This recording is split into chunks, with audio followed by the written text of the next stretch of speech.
Santo anjo do Senhor, meu zeloso guardador, se a ti me confiou a piedade divina, sempre me rege, me guarde, me governe, me ilumine. Amém. Pelo sinal da Santa Cruz, livre-nos Deus nosso Senhor dos nossos inimigos. Em nome do Pai, do Filho e do Espírito Santo. Amém. Então, mais uma vez, uma boa noite a todos que chegaram depois, que a gente já tinha começado. Nosso querido diácono Eduardo está em missão, viajou, acho que está em Manaus hoje, já está em Tefé.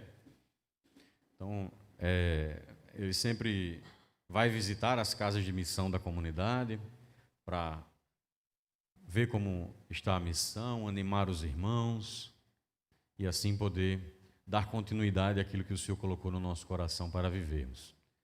Então, ele está em missão. Quando está em Tefé é muito difícil a internet, então não sei se está nos assistindo.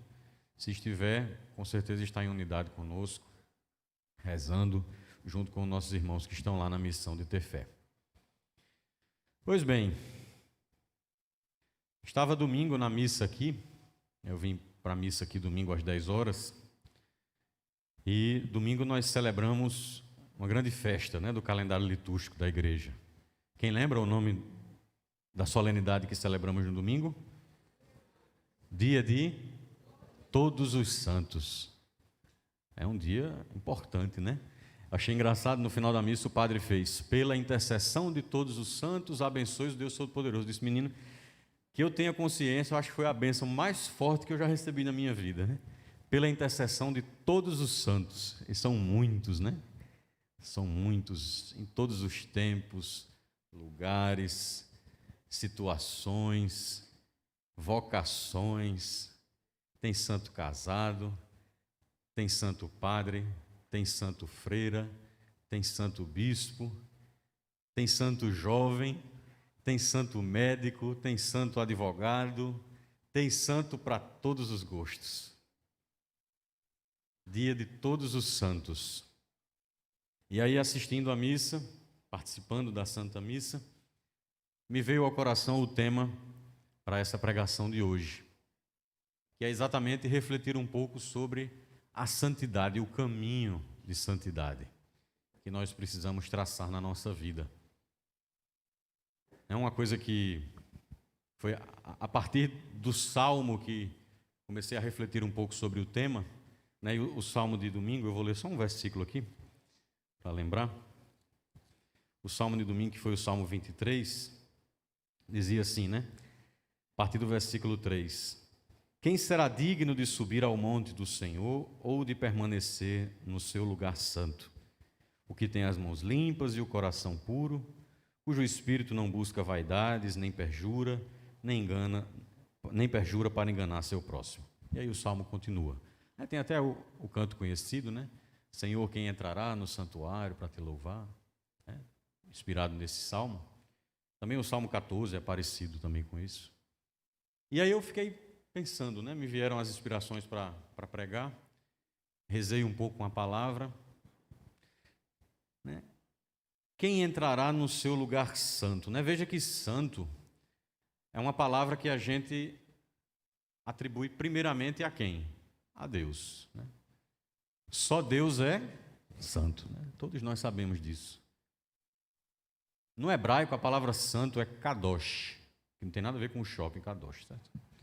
Kadosh. E significa separado, o outro.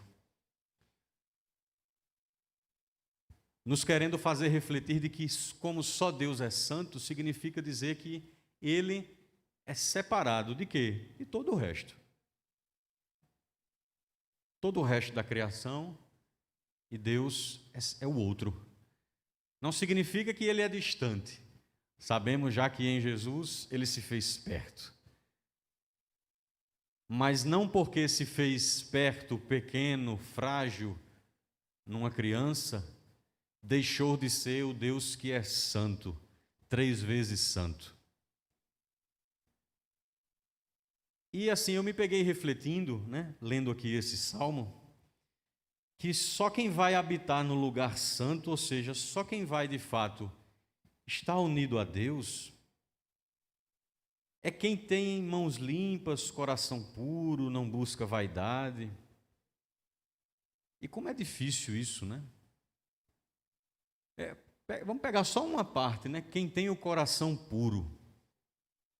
Mas, meu Deus, se eu parar para colocar para fora, ou talvez para eu contar a alguém assim, até uma pessoa muito próxima a mim, a quantidade de maldade que passa num só dia na minha cabeça, de coisas que a gente vê e malda e pensa e julga. Eu não sei se é só comigo, mas eu sou assim. Eu realmente não me acho uma pessoa de coração puro. Eu me acho ainda realmente com muita maldade interior, com muitos questionamentos, com muitos preconceitos.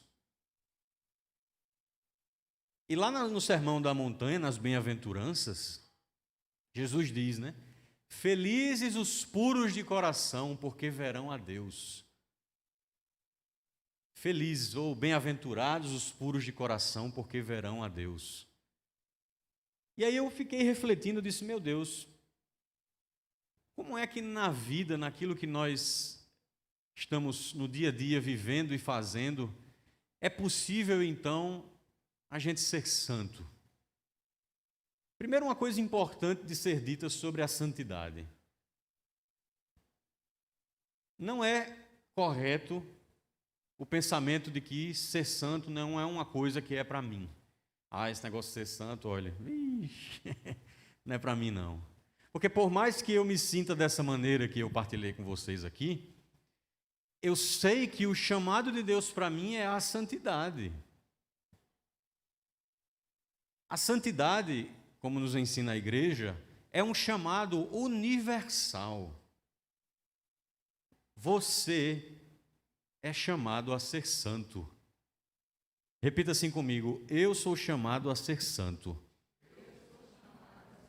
O Senhor me chama a ser santo. Esse chamado é para todos nós.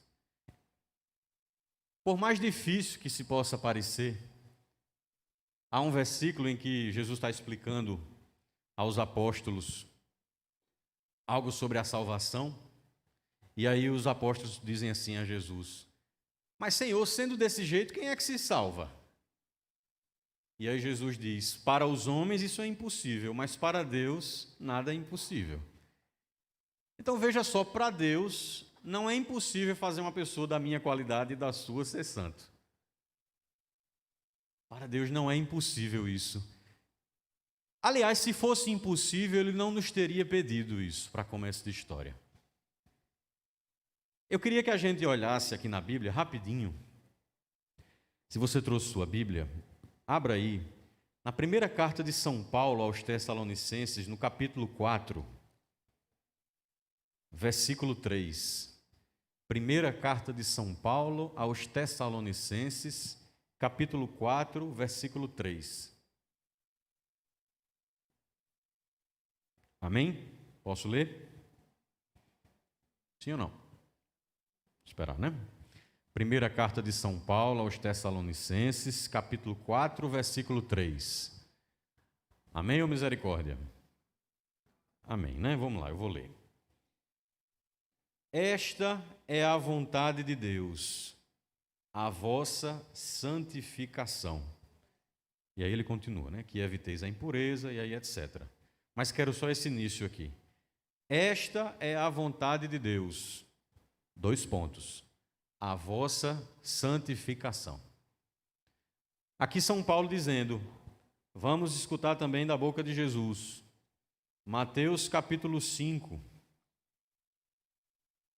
versículo 48, diz assim: portanto, sede perfeitos, assim como o vosso Pai Celeste é perfeito.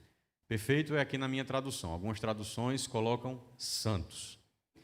Portanto, sede santos, assim como o vosso Pai Celeste é santo. Tem várias outras passagens. Eu fiz questão de ler essas, porque se a gente dá credibilidade à palavra de Deus, não é possível que Jesus falando e São Paulo falando que a vontade de Deus é que você seja santo, você de uma vez por todas não acolha e bote no seu coração essa determinação. O que Deus quer de mim é que eu seja santo. Eu ainda não sei como é que eu vou fazer isso, mas que Ele quer, eu já sei que Ele quer. As pessoas se questionam muito sobre a vontade de Deus. Qual é a vontade de Deus para mim? Bom, para onde Deus quer lhe levar, eu não sei, mas com certeza absoluta, a vontade de Deus para você passa pelo fato de, no seu presente, onde você está hoje, no lugar onde você está hoje, você ser santo aí. Aí você começa a viver a vontade de Deus. A gente, às vezes, se perde muito pensando o que é que Deus quer para mim, aí pensando, as mulheres, o meu José, aí pensando as coisas que vêm. Ok, não é problema nenhum sonhar. Mas saiba a vontade de Deus para o agora da sua vida. Que você viva a santidade no seu presente. Mas está muito ruim a minha situação atual. Não importa, o chamado é que você viva a santidade aí, do jeito que a coisa está. Viver a santidade no presente. Então a santidade é um chamado. Só que Deus não chama, Ele não faz assim, ei, venha ser santo, e agora te vire, descubra o jeito de fazer isso. Para todo chamado de Deus, há uma graça que acompanha esse chamado. Para cada vocação que o Senhor nos chama, para cada chamado dEle, há uma graça que Ele nos dá para que a gente possa responder àquele chamado. Então, se o Senhor nos chama a ser santo, vê que bonito, existe uma graça que a igreja chamou de graça santificante. Simples, né? É a graça santificante. Quando é que a gente recebe essa graça? No batismo. No batismo recebemos a graça santificante. Ou seja, em todos nós batizados, está no coração a graça santificante. Significa dizer o quê? Que aí no seu coração, em potência, porque talvez você ainda não tenha colocado isso ainda para fora, em potência, em semente, para ficar mais claro, estão todos os instrumentos necessários para você ser santo. A graça de Deus que está aí no seu coração. Nós precisamos então aprender a viver pela graça. Nós precisamos então aprender a dizer como São Paulo, e não só dizer, a encontrar o caminho para que isso seja feito, e a gente vai tentar refletir um pouco mais sobre isso, para que de alguma forma a gente consiga expressar o que São Paulo diz lá em Gálatas. Já não sou eu que vivo, é Cristo que vive em mim. Visto que é essa graça que opera no nosso coração, na força do Espírito, vai transformando o nosso coração num coração igual ao de Jesus, e aí vai nos fazendo santos. Então a santidade é um chamado, mas a santidade, que é um chamado e que Deus deixou aí a ferramenta para você responder, precisa de uma resposta. Todo chamado tem uma resposta ao chamado. Toda graça precisa ser acolhida. A graça está aí, mas eu preciso acolher e viver a partir dela. Então eu refletindo sobre a santidade, feita essa introdução, assim, para a gente entender um pouquinho de uma maneira geral, eu fiquei pensando, mas meu Deus, o que é então que na vida, de uma maneira bastante concreta, eu posso buscar para me ajudar a ser santo? O que é que na vida eu preciso buscar? Como é a forma de olhar? O que é que eu tenho que fazer para que então eu possa dar passos reais em direção ao que Deus quer de mim? O que é que Deus quer de mim? Que nós sejamos... Vixe, como foi fraco. Eu vou dar mais uma chance a vocês. O que é que Deus quer de nós? Que nós sejamos... Muito bem, sejamos santos. E aí eu fui fazendo uma listinha e quero partilhar com vocês essa minha reflexão. A primeira coisa que nós precisamos buscar para dar passos concretos em direção à santidade, os sacramentos. Primeira coisa. Quantos são os sacramentos da igreja? São 7 sacramentos. Você não sabia, eu vou lhe lembrar agora. Existem os sacramentos de iniciação cristã: batismo, crisma e eucaristia. Existem os sacramentos de missão ou serviço, matrimônio e ordem. Ordem é o sacramento que faz padre, bispo, diácono, certo?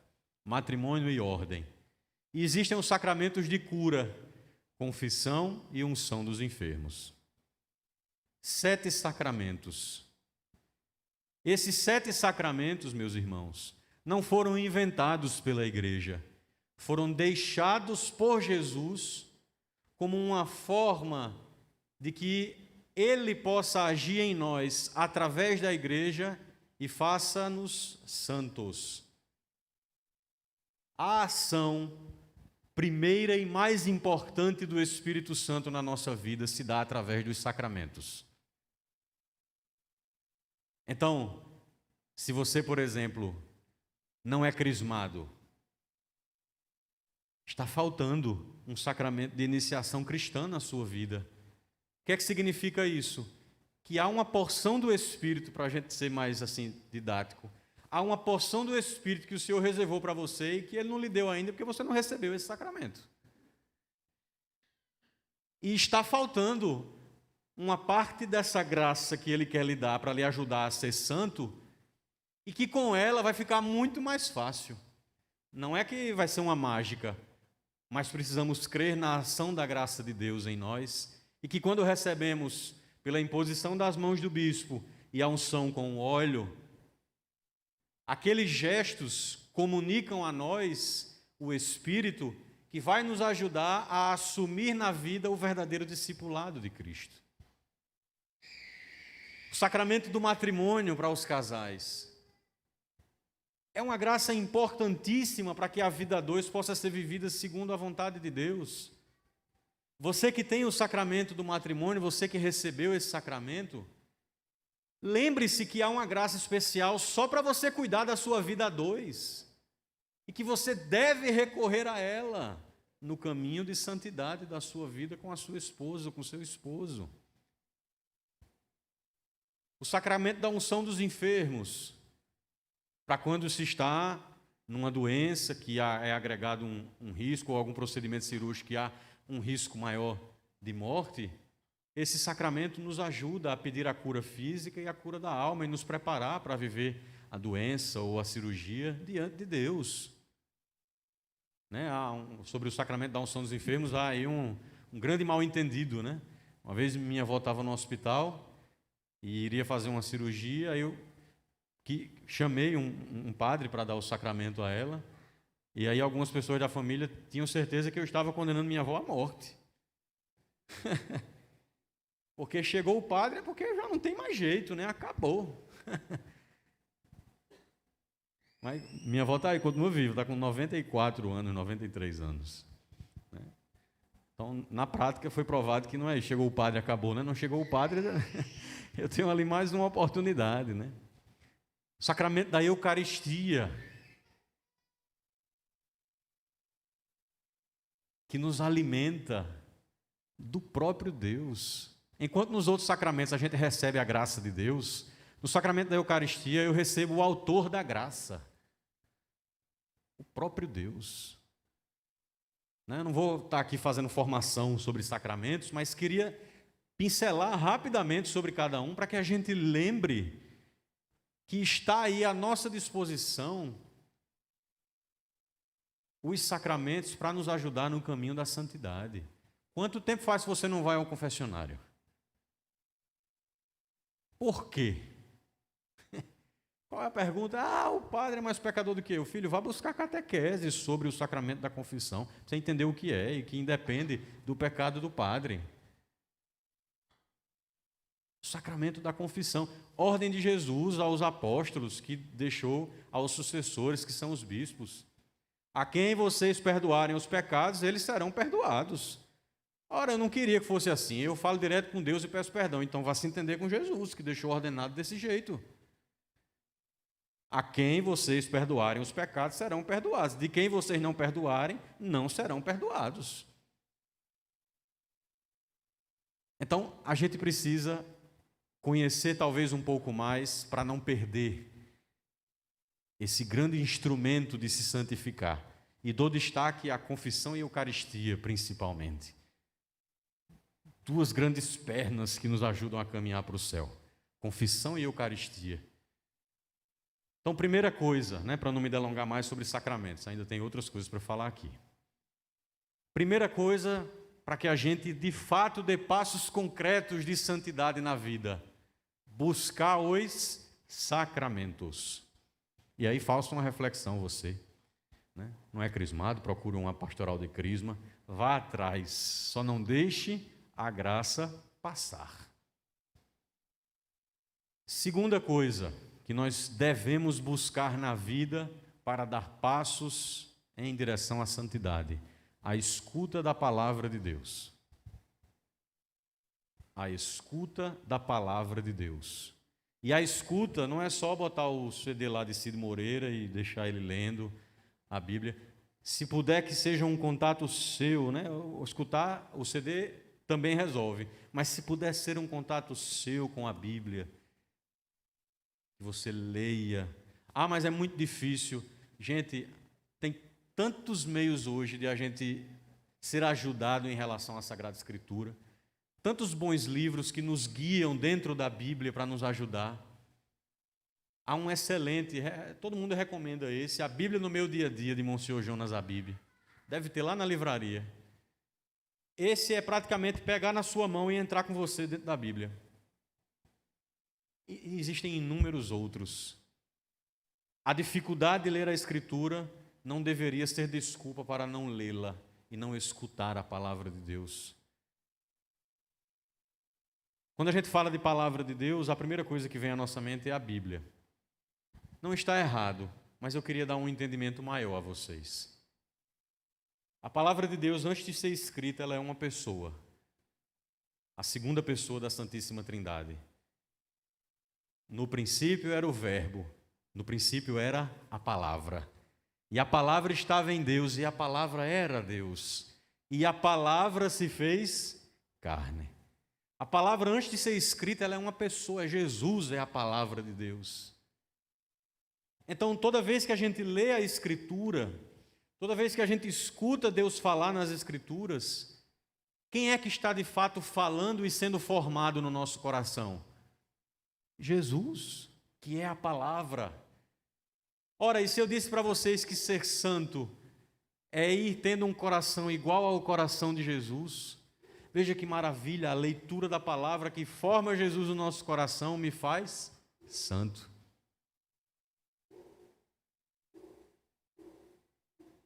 Sacramentos, escuta da palavra de Deus. Vamos para mais um passo aqui. Onde é que eu encontro passos concretos para a santidade? Vivendo um sofrimento na vida como filho de Deus. Não é como o filho que eu estou dizendo, como ele também. Mas no momento eu estou dizendo a você o quê? Viver um sofrimento da vida como filho de Deus. Ou seja, tendo aquele sofrimento como uma oportunidade para que você ame mais a Deus naquela dor. Tem um versículo da Sagrada Escritura no livro do Eclesiástico, no capítulo 2 do livro do Eclesiástico, versículos 4 e 5, diz assim, abra bem seu ouvido e seu coração. Aceita tudo o que te acontecer. Na dor, permanece firme.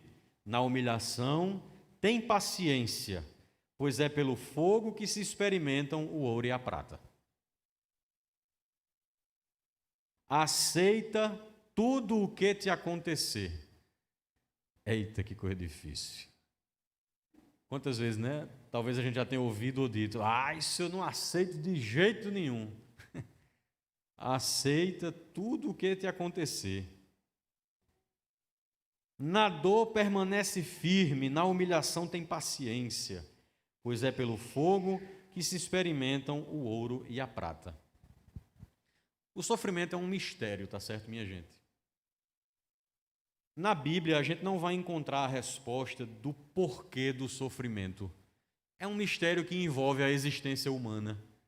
Papa João Paulo II diz que o sofrimento, ele é inerente, é quase que inerente à condição humana.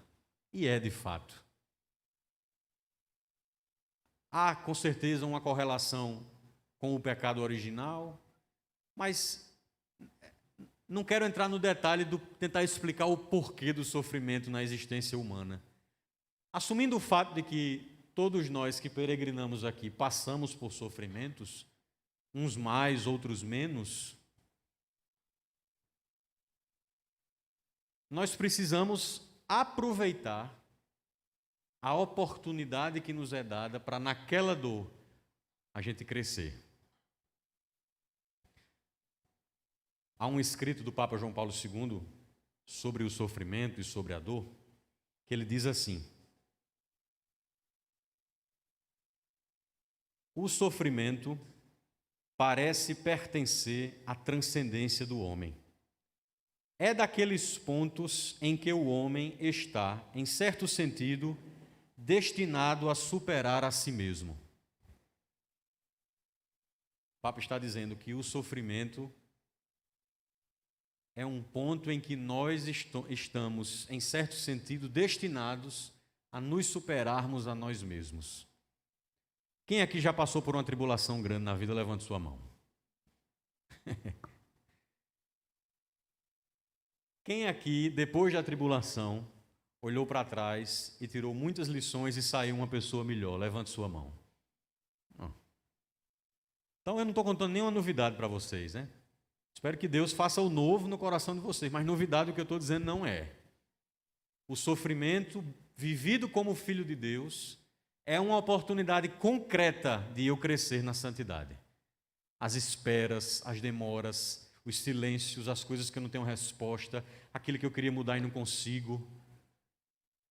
Tudo isso, se for vivido como filho de Deus, é uma oportunidade para que eu seja mais santo. E quem sabe, depois que eu morrer, a missa de todos os santos vai ser celebrada por mim também, ó.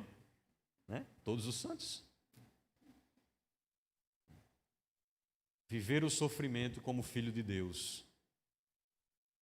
Aprender a viver aquilo que não vem de Deus como filho de Deus. Vou explicar essa frase para vocês. Aprender a viver o que não vem de Deus como filho de Deus. O mal, a dor e o sofrimento é causado por Deus? Não. De jeito nenhum. Aliás, me dói muito o coração quando às vezes uma situação, por exemplo, uma mãe perdeu um filho num acidente. Aí chega uma pessoa bendita e diz: olhe, foi vontade de Deus, aceite. Mentira! Mas porque não foi vontade de Deus, uma morte trágica desse jeito, sem dúvida não é vontade de Deus para ninguém. Mas porque não foi vontade de Deus, significa dizer que dali Deus não pode tirar um bem? Não, claro que pode. Deus tira um bem de todas as coisas, até de um mal. Então, o sofrimento é sim uma oportunidade de eu me santificar. É uma oportunidade de crescermos. Né? Bendita tempestade, bendita doença. Há aqui uma membro da comunidade que já faleceu, Cleia, que chegou à comunidade por causa de um câncer. E ela morreu por causa desse câncer. E ela, no fim da doença, e já durante a doença também, bendizia a Deus pelo câncer, porque foi o câncer que trouxe ela de volta para Deus. Então, por mais que passar pelo câncer não fosse uma coisa desejada, por mais que aquela luta tivesse muito difícil, e quem acompanhou o sofrimento de alguém que passou por uma via sacra, que é um câncer terminal, aquilo não é uma coisa desejável para ninguém. Mas se por um acaso um sofrimento desse ou maior que esse vier sobre mim, por mais que eu caia e sofra o impacto, a graça está no coração para me levantar e fazer viver aquilo como filho de Deus. Precisamos então aprender a viver o sofrimento na perspectiva da graça. Coisas práticas, então, que a gente busca na vida para ser santo. A primeira que eu falei foram os sacramentos. A segunda foi escutar a palavra de Deus. A terceira que estou falando agora foi o sofrimento. Pois é pelo fogo que o ouro e a prata são provados. Se não tiver oportunidade de combater, não tem quem cresça no amor. Então o sofrimento é essa oportunidade de lutar. Próximo, a família. A família. Aprender a viver em família é uma oportunidade, é uma escola de santidade. Com as contradições, com os desagrados, com os problemas, com as confusões. Aprender a lidar com a família e viver ela na perspectiva de que foi Deus que escolheu aquela família para você e não foi você que escolheu, é uma grande oportunidade de ser santo. São Paulo diz uma coisa muito dura para nós aqui, na carta a Timóteo.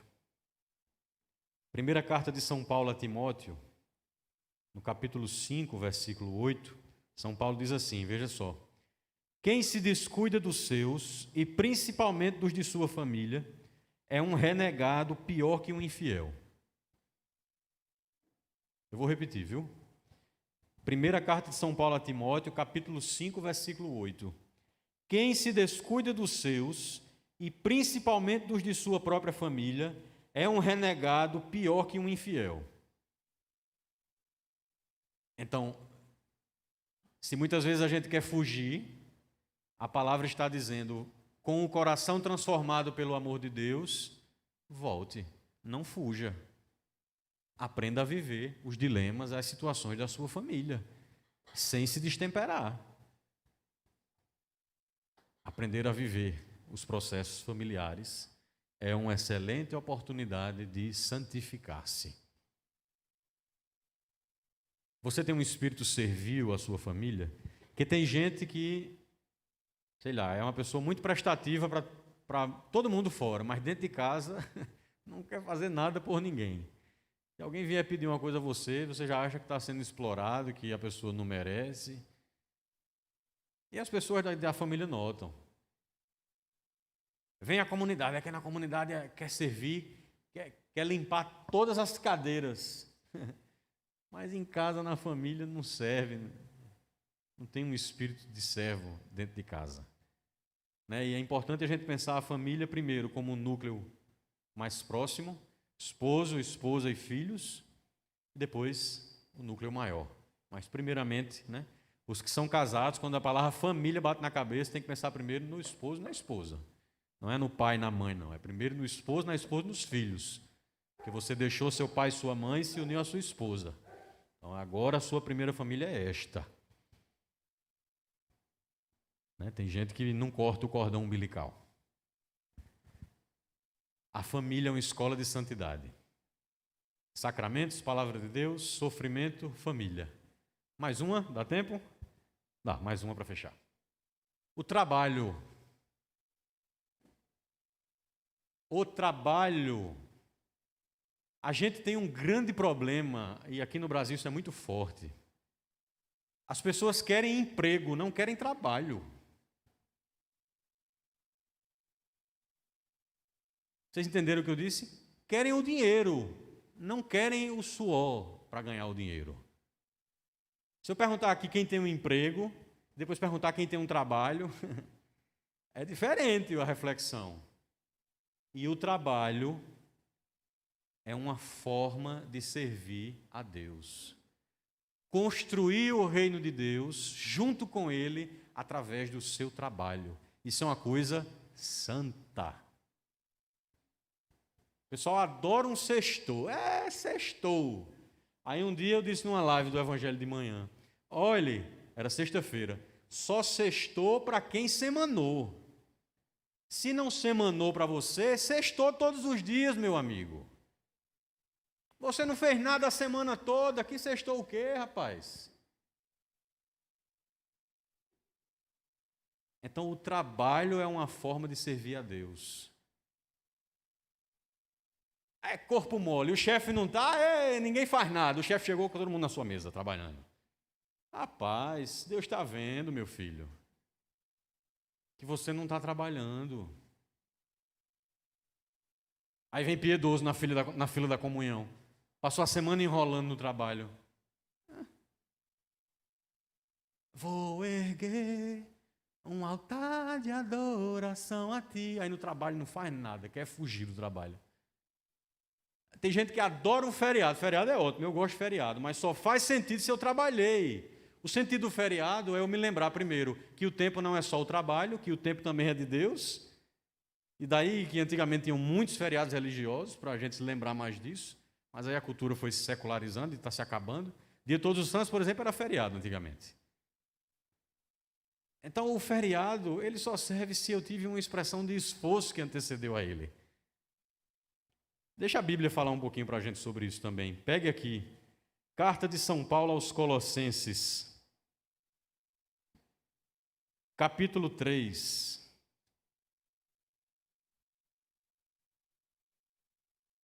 A partir do versículo 22. Carta de São Paulo aos Colossenses, capítulo 3, a partir do versículo 22. Servos, todos nós, servos, obedecei em tudo a vossos senhores terrenos. Então, já que eu estou falando do contexto do trabalho, vamos colocar assim: trabalhadores, obedecei em tudo os seus chefes, os seus senhores, servindo não por motivo de que estáis sendo vistos, como quem busca agradar a homens, mas com sinceridade de coração, por temor a Deus. Tudo o que fizerdes, fazei-o de bom coração, como para o Senhor. Eu vou repetir, viu? Tudo o que fizerdes, fazei-o de bom coração, como para o Senhor. Além de ser errado fingir que trabalha, é errado fazer as coisas de todo jeito. Fazei-o tudo como se fosse para Deus. Se o que você faz no seu trabalho fosse uma coisa, sei lá, vai fazer um documento, um relatório, está lá fazendo uma planilha, e você não coloca esmero naquilo que faz, se gasta por aquilo ali, faz daquilo ali uma coisa santa, como se aquilo ali fosse para Deus, e faz de todo jeito para terminar, entregar qualquer coisa, você está deixando de servir a Deus e de buscar a santidade. Isso é muito sério, minha gente. E a gente tem uma cultura aqui no Brasil diferente disso aqui. O negócio é fazer para se livrar. Fazei-o tudo como se fosse para o Senhor e não para os homens, certos de que recebereis como recompensa a herança das mãos do Senhor. Servi a Cristo. Quem cometer injustiça pagará pelo que fez injustamente, e não haverá distinção de pessoas. Senhores, tratai vossos servos com justiça e igualdade. Sabeis perfeitamente que também vós tendes um Senhor no céu. E aí ele termina falando a quem é chefe, né? Tratar bem as pessoas, né? E aí, se você tem um funcionário em casa, uma pessoa que faz serviço doméstico para você, alguém que lava a sua roupa. Olha, minha gente, tudo isso, eu tentei nessa pregação trazer coisas muito concretas do dia a dia, através das quais, se eu fizer como filho de Deus, eu estou verdadeiramente dando passos em direção à santidade. Perceba que quando a gente traz a coisa para esse concreto e percebe que há uma graça de Deus acompanhada dos sacramentos e da palavra, e que me insere no contexto da minha vida, na família, no trabalho, no estudo, é ali que eu preciso ser santo. E é possível. A igreja acabou de declarar como venerável, acho que foi como venerável, um jovem, Carlos Acutis. Alguém viu aí o processo dele? A mãe dele, eu assisti um vídeo sobre a história dele, a mãe dele diz que ele era um jovem que fazia o ordinário, jogava videogame, gostava de internet, fazia o ordinário de uma maneira extraordinária. Essas são as palavras da mãe sobre ele. Então, o ordinário é o quê? Aquilo que eu faço todo dia. O simples, a rotina. trazer para aquilo ali o quê? Um espírito de servo. Colocar amor no que eu estou fazendo. Adianta nada eu estar no trabalho, eu sei que vou para a adoração à noite e passo a tarde inteira sem trabalhar, pensando na adoração. Errado, você deixou de adorar lá no seu trabalho, filho. A gente tem que aprender a fazer da mesa do trabalho um altar. O médico, como é que o médico pode ser santo?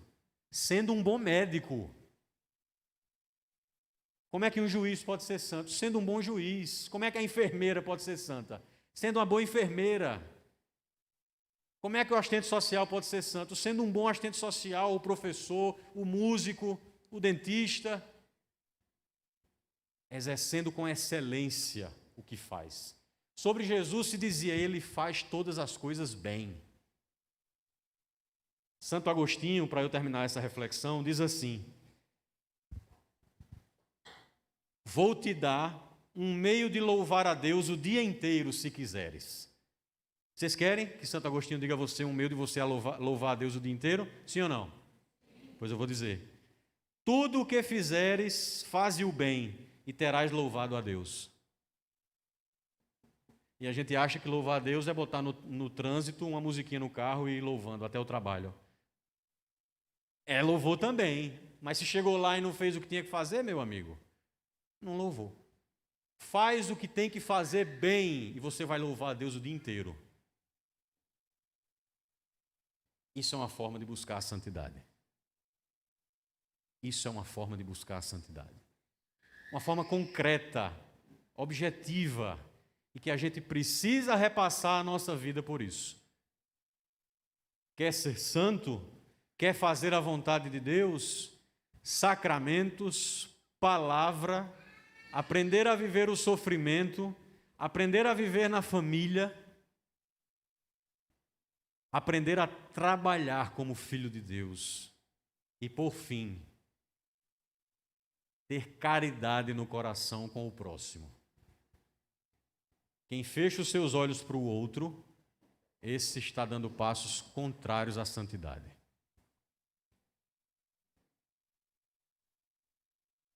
Dedicar um tempo a escutar alguém que talvez você, numa hora bem apressada, alguém chamou sua atenção no trabalho, na família, enfim, e você renegar aquele impulso do coração de dizer, eu não tenho tempo não, mas parar e escutar aquela pessoa.